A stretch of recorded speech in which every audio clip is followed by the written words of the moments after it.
Our kidneys are vital organs responsible for filtering waste and balancing fluids in our bodies. However, certain medications can put a strain on these essential organs and lead to kidney damage over time. In today's video, we'll explore 7 common medications that can harm your kidneys and discuss safer alternatives or precautions you can take. Before we dive in, make sure to hit the subscribe button and click the bell icon so you never miss our essential health tips and information. Let's protect our kidneys together.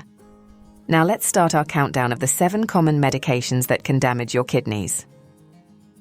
Kicking off our countdown at number 7 are nonsteroidal anti-inflammatory drugs, NSAIDs such as ibuprofen, naproxen and aspirin.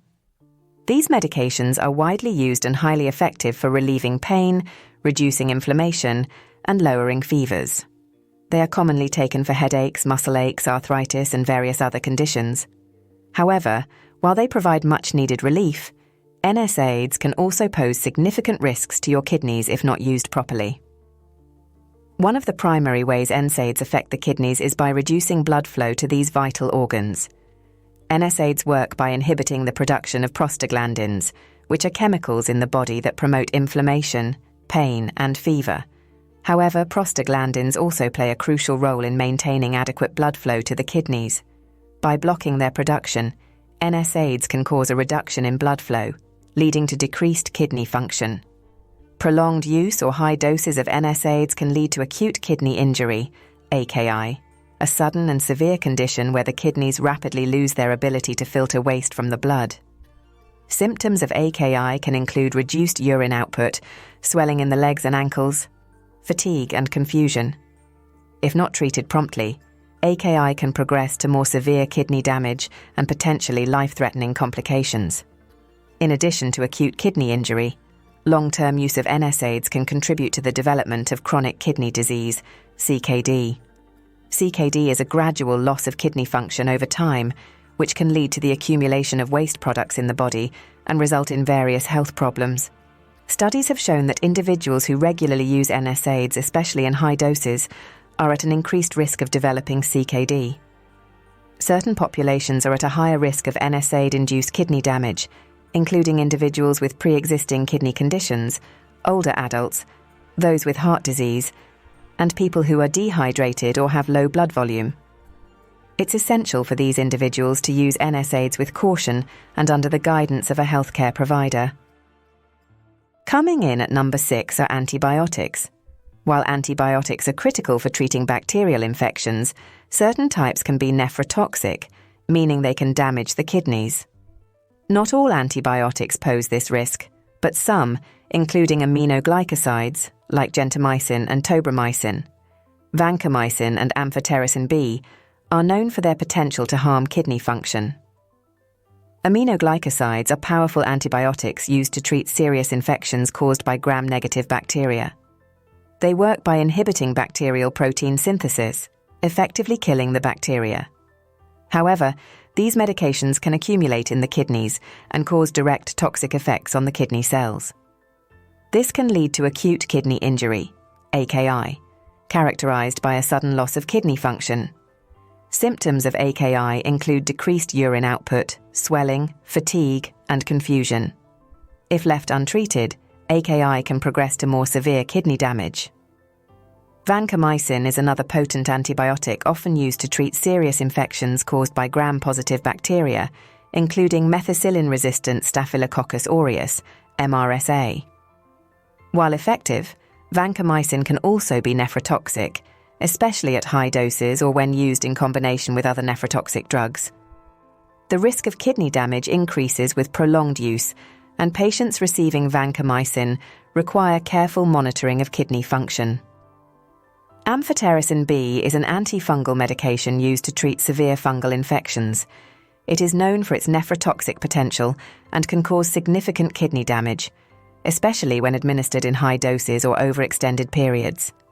Patients receiving amphotericin B should be closely monitored for signs of kidney dysfunction. For individuals with pre-existing kidney conditions, the use of these nephrotoxic antibiotics requires even greater caution. Kidney function should be assessed before starting treatment and monitored regularly throughout the course of therapy. Healthcare providers may adjust dosages based on kidney function tests to minimize the risk of toxicity. At number 5, we have diuretics, also known as water pills. These medications are commonly prescribed to manage high blood pressure, heart failure, and fluid retention, edema, by helping the body eliminate excess water and salt through urine. While diuretics can be very effective in controlling these conditions, they can also have adverse effects on the kidneys if not used properly. Diuretics work by increasing the amount of salt and water excreted by the kidneys, which reduces the overall fluid volume in the body and lowers blood pressure. There are different types of diuretics, including thiazide diuretics, like hydrochlorothiazide, loop diuretics, such as furosemide and bumetanide, and potassium-sparing diuretics, like spironolactone. Each type works in a slightly different way, but they all share the common goal of promoting diuresis, or increased urine production. However, the increased urine output caused by diuretics can also lead to dehydration and electrolyte imbalances, particularly if not managed carefully. Dehydration occurs when the body loses more fluid than it takes in, which can reduce blood flow to the kidneys and impair their ability to function properly. Symptoms of dehydration can include dry mouth, extreme thirst, dark urine, dizziness, and fatigue. Electrolyte imbalances are another potential issue with diuretic use. Electrolytes like sodium, potassium, and magnesium are essential for various bodily functions, including maintaining fluid balance, muscle contractions, and nerve signaling. Diuretics can cause the levels of these electrolytes to drop too low, leading to conditions such as hyponatremia, low sodium, hypokalemia, low potassium, and hypomagnesemia, low magnesium. These imbalances can cause a range of symptoms, from muscle cramps and weakness to irregular heartbeats and confusion. However, you can help protect your kidneys while benefiting from the therapeutic effects of diuretics by staying well hydrated, monitoring electrolyte levels, following a balanced diet, and having regular checkups. Nearing the top of our countdown at number 4 are proton pump inhibitors, PPIs, such as omeprazole and esomeprazole. These medications are commonly prescribed to treat conditions like acid reflux, heartburn, and gastroesophageal reflux disease, GERD, by reducing the production of stomach acid. While PPIs can provide significant relief from these uncomfortable and potentially harmful symptoms, long-term use has been linked to an increased risk of chronic kidney disease, CKD, and acute kidney injury, AKI. PPIs work by blocking the enzyme in the stomach lining that produces acid, thereby reducing the amount of acid in the stomach. This reduction helps to prevent and heal acid-related damage to the esophagus, stomach, and intestines. However, the prolonged suppression of stomach acid can lead to several unintended consequences, including potential harm to the kidneys. Research has shown that long-term use of PPIs can lead to chronic kidney disease, a condition characterized by the gradual loss of kidney function over time. CKD can progress silently, often without noticeable symptoms until the disease is advanced. Studies suggest that individuals taking PPIs are at a higher risk of developing CKD compared to those who do not use these medications. The exact mechanism behind this association is not fully understood, but it is believed that PPIs may cause inflammation or damage to the kidneys over time.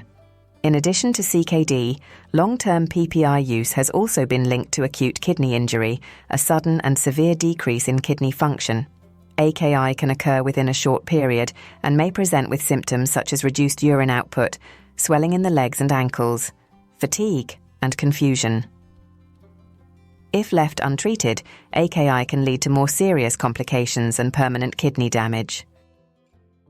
At number 3, we have angiotensin-converting enzyme, ACEs inhibitors, and angiotensin II receptor blockers, ARBs. These medications are commonly prescribed to manage high blood pressure, heart failure, and certain kidney conditions.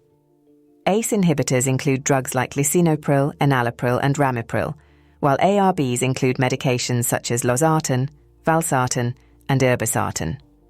Both classes of drugs work by interfering with the renin-angiotensin-aldosterone system, RAAS, which plays a key role in regulating blood pressure and fluid balance.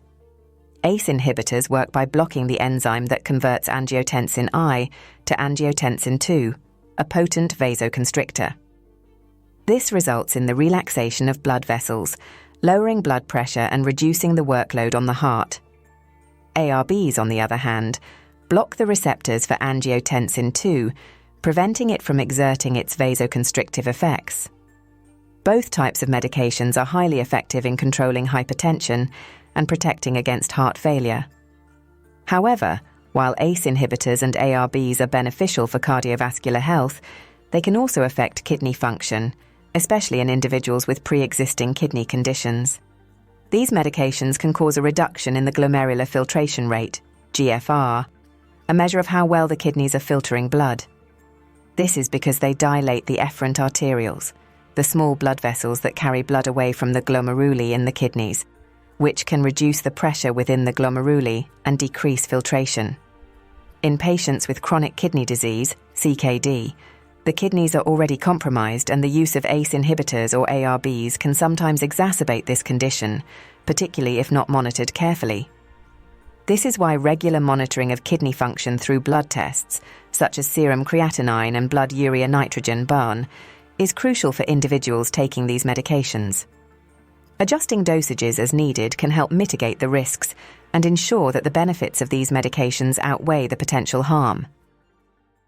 Coming in at number 2 are statins, which are widely used to lower cholesterol levels and reduce the risk of cardiovascular disease. Statins such as atorvastatin, simvastatin, and rosuvastatin work by inhibiting an enzyme called HMG-CoA reductase, which plays a crucial role in the production of cholesterol in the liver.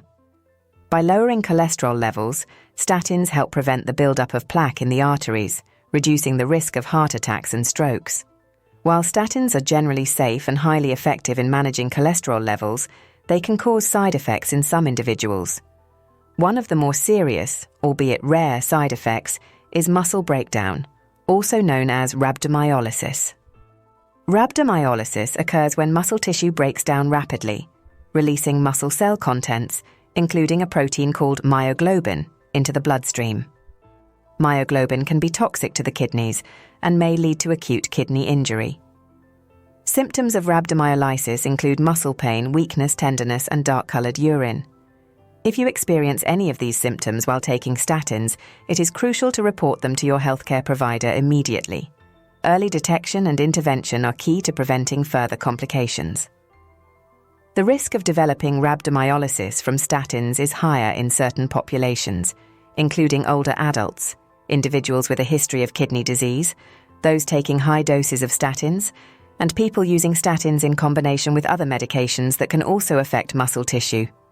Your healthcare provider will consider these risk factors when prescribing statins and will monitor you closely for any signs of muscle damage. If you experience muscle pain or weakness while taking statins, your healthcare provider may adjust your dosage or switch you to a different medication. Lowering the dose of the statin can reduce the risk of side effects while still providing the benefits of cholesterol reduction. In some cases, switching to a different statin or to a non-statin cholesterol-lowering medication may be necessary. And finally, at number 1, we have over-the-counter pain relievers such as acetaminophen, also known as paracetamol. These medications are widely available and commonly used to relieve pain and reduce fever. While acetaminophen is generally considered safe when used as directed, excessive use or long-term consumption can lead to serious kidney damage. Acetaminophen works by inhibiting the production of certain chemicals in the brain that cause pain and fever.